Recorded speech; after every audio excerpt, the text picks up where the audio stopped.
সুপ্রভাত বন্ধুরা, কেমন আছো তোমরা? নিশ্চয়ই ভালো আছো, আমরাও সবাই ভালো আছি।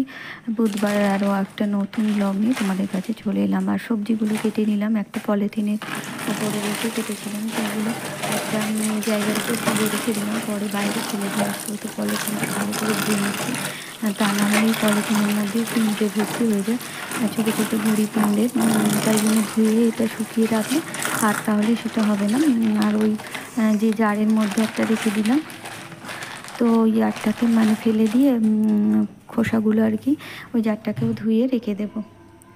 তো দেখো, আলু সিদ্ধ করে নিয়েছি, আর টমেটোটা একটু মানে খারাপ হয়ে যাচ্ছিলো, খেতে বাদ দিতে দেখলাম ঠিক আছে, তো ওই জন্য রান্নার মধ্যে নিয়ে নেব।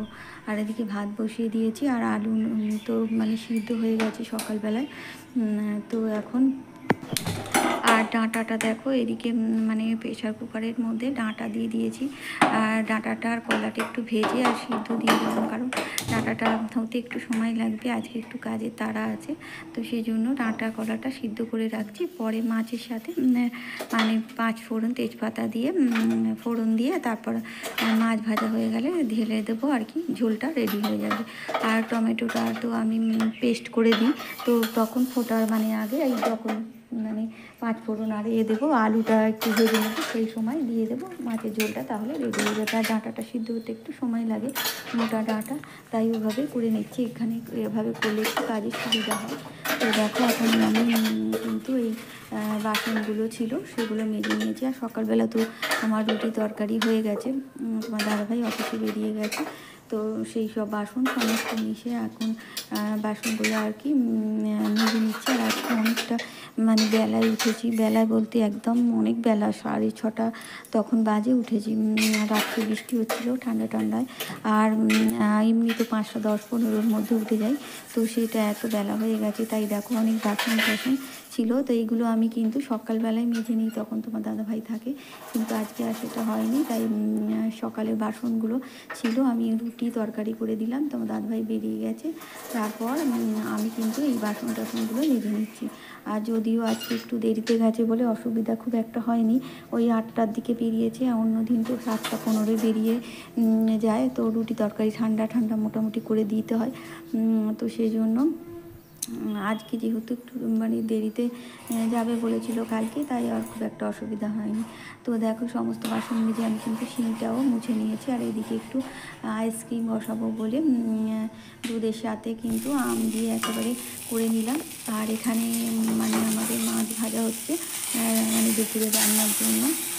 তো এদিকে আমার এটা হয়ে গেছে, আর এখন মাছটা ভেজে নিচ্ছি। আর এদিকে তো ডাঁটা কলা সিদ্ধ করে নিয়েছি, মানে একটু তেলে ভেজে নিয়ে, আর এবার আলুটা ওই 5 ফোড়নের মধ্যে দিয়ে ভেজে আর তরকারিটা করে নিলে হয়ে যাবে। আর এদিকে দেখো, আমার রান্না কিন্তু কমপ্লিট করে নিয়েছি, আর তোমাদের সেটা দেখাইনি, মানে শেয়ার করিনি। আর ঝোল রেডি হয়ে গেছে, এদিকে সোয়াবিন তরকারি করেছি রাত্রের জন্য, আর এখানে ডাঁটা কলা করলা আলু দিয়ে পেঁয়াজ দিয়ে একটা নিরামিষ আর কি তরকারি করেছি, আর ভাত। এই ছিল আজকের আর কি মেনু আমাদের। তো এটা কিন্তু ঠান্ডা হয়ে গেছে। এবার আমি মানে 3টে ললিক আইসক্রিমের আর কি ডিপে আমরা খেয়েছিলাম, সেইটা ডিপেগুলো রেখে দিয়েছিলাম আইসক্রিম বসাবো বলে, তো সেইগুলো ভালো করে ধুয়ে নিয়েছি। এগুলো মেজে রেখে দিয়েছিলাম, এখনও ভালো করে ধুয়ে মেজে নিয়ে শুকিয়ে নিয়েছি, তো এখন আইসক্রিম বসাতে দিয়ে দিলাম।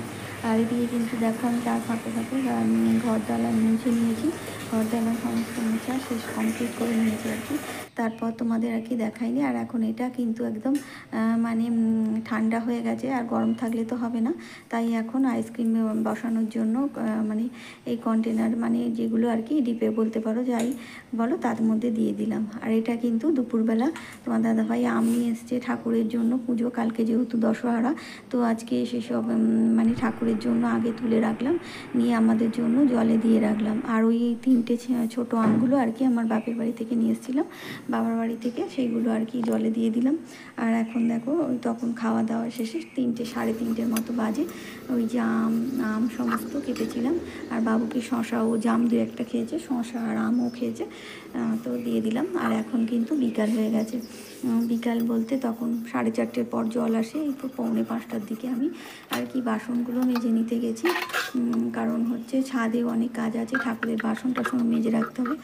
আর এখানে বাসনগুলো একদম আর কি মেজে পরিষ্কার করে রাখবো। কাল আর কি সকালবেলায় তো ঠাকুরমশাই আসবে বৃহস্পতিবার, তখন আর কি দশহরা পুজো, তো সেই জন্য আর কি এঁটো বাসনগুলো মেজে নিচ্ছি, কারণ এগুলো রেখে দিলে আমারই অসুবিধা হবে। তো এগুলো মেজে নেওয়ার পর বিকালে একটু টুকটাক যে সমস্ত কাজ আছে সেগুলো সেরে নিয়ে তারপর ওপরে যাব। আর বাসন মাজা ছাড়াও কিন্তু আমার একটু জারে জল তুলতে হবে। দুটো তোমার দাদাভাইয়ের দুটো জামা কাপড় আছে, সেগুলো একটু কেচে দেবো। তার সকাল দিকে আর কি অফিস থেকে বাড়ি এলো, একটা মানে জামা দেওয়ার কথা বলেছিল, তো আমি বললাম যে অফিস থেকে বাড়ি আসলে আর কি দুটো জামাই একেবারে দিয়ে দিতে হবে। তো সেই জন্য একেবারে বিকালেই দিয়ে দিলাম। আর জল ঝরে গেলে ফ্যান তো সব সময় চলছে, ফ্যানের হাওয়ায় তারপর শুকিয়ে যাবে, খুব একটা অসুবিধা হবে না সেই জন্য। তো বাসনগুলো আগে ভিজিয়ে রেখেছিলাম, বাসনগুলো ভিজিয়ে রেখে বাসন মেজে ধুয়ে নিচ্ছি এখন। আর ওগুলো জামা কাপড়গুলো ভিজিয়ে দিয়েছি, কারণ নোংরাগুলো থাকলে টুকবে না, সেই জন্য জামা কাপড় আগে ভিজিয়ে দিয়ে তারপর বাসন ভিজিয়ে দিয়ে গেছি।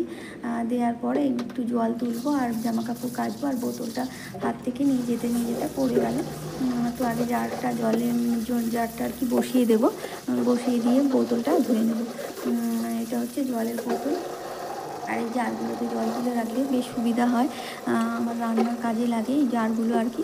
আর যে সমস্ত বোতলগুলো থাকে সেই বোতলগুলোতে মানে খাবার জলগুলো আর কি তুলে রাখি। এটাও আর কি এইগুলো আর কি রান্নাঘরে রেখে দিই, যখন কোনো অসুবিধা হয়। অনেক সময় না এমনও হয় যখন জল দেয় না আর মানে ঠিকঠাক জানাও যায় না, তখন এই জলগুলো কিন্তু কাজে লেগে যায়। তো এক্সট্রা একটু জল থাকলে কিন্তু ভালোই সুবিধা হয়। তো তা না হলে কিন্তু রান্না কাজ করতে অনেক অসুবিধা হয়। তো সেই জন্য এই জারগুলো একটু তুলে রাখি, আর মাঝে মধ্যে প্রয়োজন হয়েগুলো এগুলো আবার 2-1 দিনের মধ্যে নিয়ে আবার নিয়ে নতুন জল তুলে রাখি। তো সেইভাবেই আর রান্নার কাজে ব্যবহার করে নিই। আর এক্সট্রা জল একটু থাকলে কিন্তু অনেকটা সুবিধা হয়। তো দেখো সমস্ত জল আমার তোলা হয়ে গেছে। এবার জামা কাপড়গুলো মানে কেচে নেব। আর যে সমস্ত ফল আমার ঠাকুরের জন্য আলাদা করে তুলে রেখেছিলাম, আর আমাদের কিছুটা তো দেখলে আম শশা সকালে মানে তখন কাটলাম, আর আরও কিছুটা মানে রয়েছে, সেগুলো আর কি ভালো করে বাইরে থেকে ধুয়ে নেব। আর তখনও ধুয়ে জলে আর কি রেখেছিলাম, কিন্তু সবগুলো দুপুরবেলা তো তখন আর সবগুলো ধোয়া হয়নি। তো বাইরে জল আসলে এভাবে ধুয়ে নেব সেই জন্য রেখে দিয়েছিলাম। আর প্রয়োজন মতো আর কি নিয়ে নিয়েছি, ঠাকুরের জন্য আলাদা করে সবার আগে তুলে নিয়েছিলাম আম শশা আর 10 ফল তো আলাদা করে এমনি এনেছিল, জামও তুলে রেখেছি। তো সমস্ত কলা মানে কাঁঠালি কলা, জানোই তো মা মনসার পুজো, কাঁঠালি কলা আর কাঁঠালি কলা, শশা, দুধ আর সন্দেশ, এটা তো একদম দিতেই হবে আমাদের এখানে।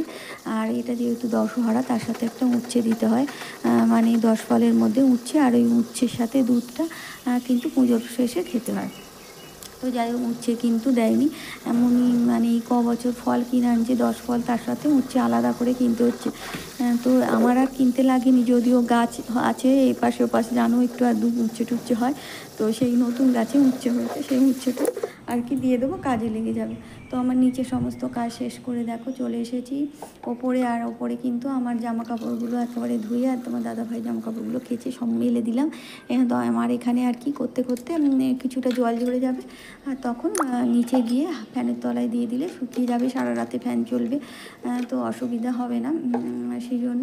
আর এখানে দেখো ওই সমস্ত পঞ্চপ্রদীপ, তারপরে কর্পূরদানি, এগুলো সমস্ত কিন্তু মেজে নিতে এলাম মানে কালকে আর কি সকাল 6টায় ঠাকুরমশাই আসবে, কিন্তু অত সকালে তো সমস্ত কাজ সেরে আর কি আবার এই দশহরাতে আমাদের এখানে আর কি মা মনসার ওখানে মানে ওই সাপ করতে হয় 3টে, তারপর একটা দুধের বাটি আর একটা ব্যাঙ, এইসব করতে হয়। তো এগুলো করে আবার সিঁদুরের ফোঁটা দিতে হয়, তো সেই জন্য চন্দন সিঁদুরের ফোঁটা দিতে হয়। তো এগুলো করতে করতে অনেকটা সময় লাগবে।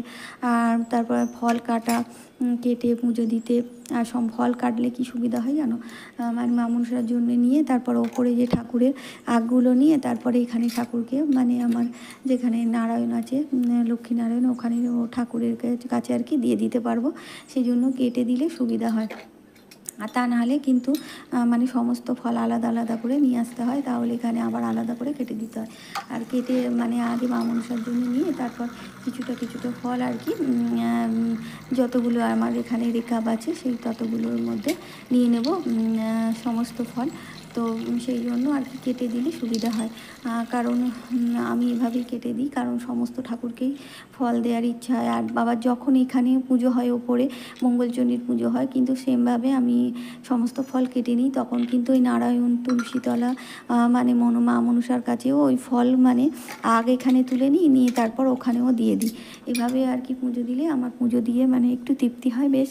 আর গোটা গোটা ফল দিলে মানে এখানের ঠাকুরকে দেওয়া হয় না, সেই জন্য সমস্ত ফল, তো সেই জন্য একটু অস্বস্তি হয়। তাই ফলগুলো কেটে নেব সকাল সকাল। তো সেই জন্য অনেক রকম কাজ আছে, তাই আর কি এই ঠাকুরের বাসনগুলো রাত্রে মেজে নিচ্ছি। আর কাল সকালে একটু ধুয়ে নিলেই শুধু হয়ে যাবে। আর তা নাহলে সকালে মাজতে গেলে বাসনগুলো অনেকটাই কিন্তু সময় চলে যাবে, আধ ঘন্টার ওপর। তো সেই জন্য সেই সময়টা আর কি পাবো না, আর এতটা সকালে তো সেই জন্য। আর বেলায় আসলে ঠাকুরমশাই আর কি অন্য অন্য জায়গায় পুজো করতে বেরিয়ে গেলে আর আসতে চায় না। তারপরে অচেনা অজানা ঠাকুরমশাই মানে পুজো করতে আসলে কখন আসবে, আর সারাদিন পুজো পুজো করে একটা বিরক্তি ভাব থাকবে। সেই জন্য যেহেতু ঠাকুরমশাইকে ফোন করে বলেছিলাম যে তাই আমাদের ফোনে বলে দেন যে এই সময়ের মধ্যে যাব, তো আমি সেই সময়ের মধ্যে জোগাড় করে রেডি করে রেখে দিই। তো এইভাবেই সমস্ত পুজো দিয়ে দিলে আমার সুবিধা হয়। সেই জন্য দেখেছো মা মঙ্গলচণ্ডীর পুজো আমি কত সকালে 5:30টার সময় ভোর আর কি 5:30টায় ঠাকুরমশাই আসবে বলে আমি সব রেডি করে রেখে দিই। আর এই 5-10 মিনিট হয়তো এদিক ওদিক দেরি হয়ে যায় ওনার আর কি আসতে, কারণ কোনো একটা হয়তো বাড়িতে হয়তো পুজো করতে বসে গেল বা পাশের বাড়িতে, সেই জন্য আমার কিন্তু সময়ের মধ্যেই রেডি হয়ে যায়।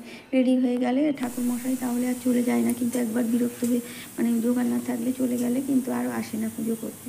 আর এদিকে রাত্রে কিন্তু আমাদের পান্তা করে রাখতে হবে। দেখো চাল ভিজিয়ে রেখেছি, মটর ডাল ভিজিয়ে রেখেছি, আর আলু সিদ্ধ হবে। আর এখানে ছোলাটা এমনি ভিজিয়ে রেখেছি, আমি উপোস করে থাকবো, পান্তা খাবো না, তোমার দাদা ভাই আর বাবু খাবে। আর রাত্রে মিষ্টি এনেছে, তো মিষ্টিগুলো সবাই মিলে খেয়ে নেব। তো আমরা আমার সমস্ত বন্ধুদের এবারে অসংখ্য ধন্যবাদ জানাই, তোমরা এবারে আমার পাশে থেকে। আর নতুন বন্ধুরা যারা পাশে থাকতে চাইছো তারা অবশ্যই সাবস্ক্রাইব করে লাইক কমেন্ট শেয়ার করে পাশে থেকো। আগামী দিন নতুন কোনো ভিডিও নিয়ে আবার চলে আসবো, তোমরা এইভাবেই খুব আনন্দে থেকো। আর নতুন বন্ধুরা যারা আমার পাশে থাকতে চাইছে তারা অবশ্যই কিন্তু কমেন্টের মাধ্যমে ভিডিও দেখে আমার পরিবারে আসবে, তাহলে আমার সুবিধা হবে মানে আর কি তোমাদের পরিবারে যেতে।